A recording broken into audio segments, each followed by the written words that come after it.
तो प्रश्नावली 2.1 प्रश्न पहला है कि निम्नलिखित व्यंजकों में कौन कौन एक चर में बहुपद है। ठीक है, क्या बोल रहा है, एक चर में बहुपद है और कौन कौन नहीं है।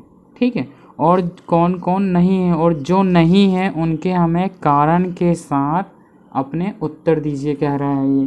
ठीक है, तो पहला व्यंजक है इसमें 4x की घात 2 ऋण 3x धन 7। ठीक है, ये सवाल है इसमें कि ये व्यंजक दिया हुआ है, इसमें हमें बताना है क्या ये एक चर में बहुपद है।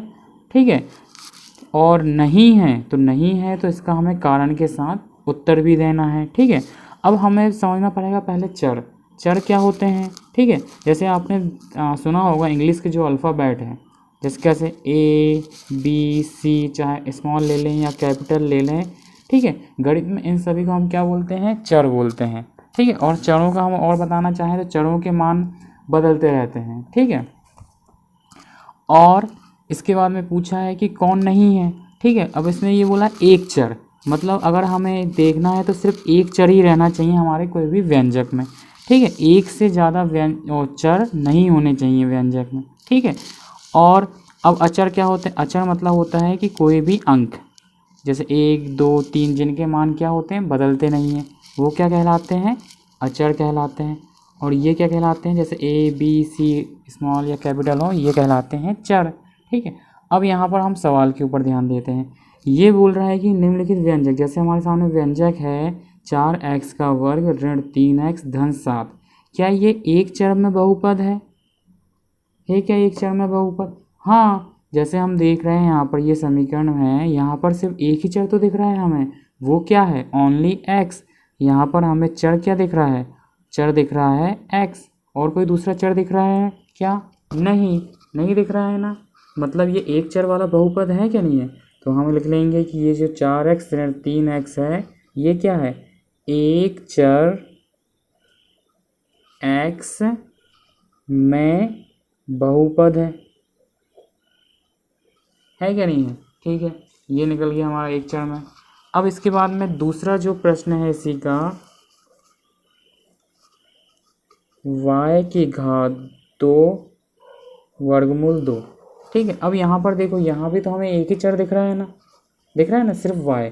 तो ये क्या है कि एक चर y में ये भी क्या है, एक बहुपद है।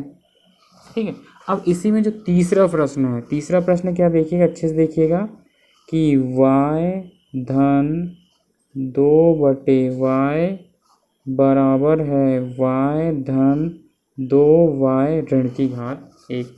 ठीक है, अब यहाँ पर हम देख रहे हैं हमें सिर्फ एक चर ही दिख रहा है, जो क्या है, y है क्या, नहीं है। तो हम ये तो कह सकते हैं कि ये एक चर वाला है, लेकिन प्रश्न में हमसे बोला है कि एक चर में बहुपद है या नहीं है। ठीक है, अब बहुपद के लिए शर्त क्या होती है ये समझ लेते हैं। ठीक है, अभी तो हमने ये बहुपद हमें एक चर वाला दिख रहा था, ये घात तो बहुपद होने के लिए जो चर की घात होनी चाहिए वो क्या होनी चाहिए, चर में घात होनी चाहिए एक पूर्ण संख्या। क्या होना चाहिए, एक पूर्ण संख्या। पूर्ण संख्या क्या होती है, 0 1 2 3।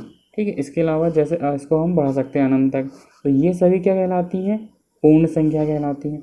ये पूर्ण संख्याएं हैं चर की घात में, तो ये एक प्रकार से क्या बन जाएगा, बहुपद बन जाएगा। लेकिन यहाँ देखने से हमें क्या दिख रहा है कि हम ये देखिए ये y है, y बटे में है ना, अगर हम इसको ऊपर ले जाएंगे तो क्या हो जाएगा, y की घात ऋण 1 हो जाएगा। अब देखिए ये y की घात ऋण 1, क्या ये ऋण 1 है जो पूर्ण संख्या है क्या, नहीं है ना। तो हमें यही इसका कारण से उत्तर देना पड़ेगा इसमें कि हमें ये यहाँ पर एक चर y में है। ठीक है, ये तो है, लेकिन क्या बहुपद नहीं है। ठीक है, बहुपद नहीं है, क्योंकि इसका रीज़न बताना पड़ेगा, क्योंकि जब चर y, ठीक है, y की घात ऋण 1 है। ठीक है, इसमें की घात अगर हम देख रहे हैं कि घात कैसी होनी चाहिए, एक पूर्ण संख्या एक पूर्ण संख्या जो y की घात ऋण 1 है वो एक पूर्ण संख्या कैसे है या नहीं है?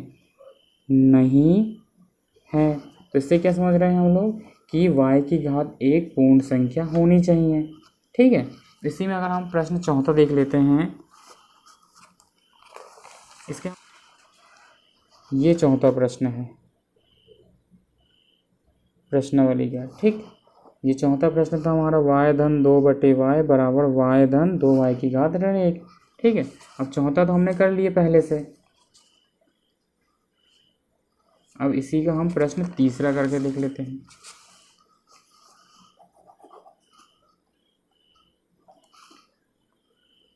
प्रश्न तीसरा क्या है कि 3t धन t वर्गमूल 2। ठीक है, अब यहाँ पर भी हम देखें कि क्या t की घात एक पूर्ण संख्या है।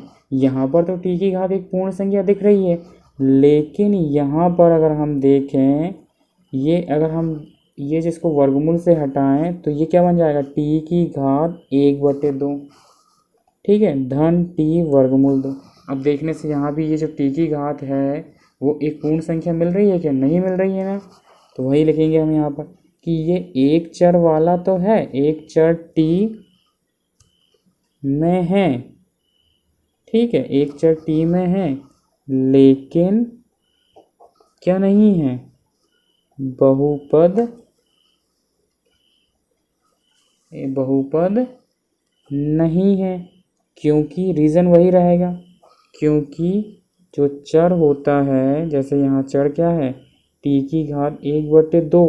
ठीक है, की घात एक पूर्ण संख्या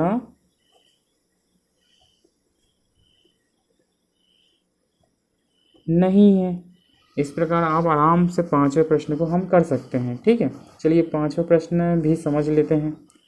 तो पांचवा प्रश्न क्या है, x की घात 10 धन y की घात 3। ठीक है, धन t की घात 50। अब यहाँ तो हमें, ठीक है, देखिए क्या ये एक चर है क्या? यहाँ पर नहीं है, एक चर x है, दूसरा चर y है और तीसरा चर t है। तो ये एक चर वाला तो बहुपद नहीं है। ठीक है, तो हम यहाँ लिख लेते हैं ये एक चर वाला बहुपद नहीं है, लेकिन ये बहुपद है।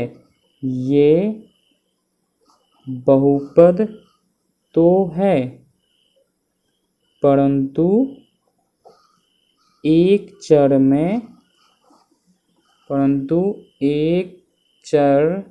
में नहीं है।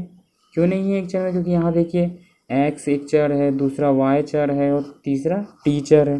तो वहीं लिख देते हैं हम यहीं पर, क्योंकि यहाँ तीन चर कौन कौन से हैं, x, y, t हैं, है क्या नहीं है? तो ये हमारा प्रश्न हो गया।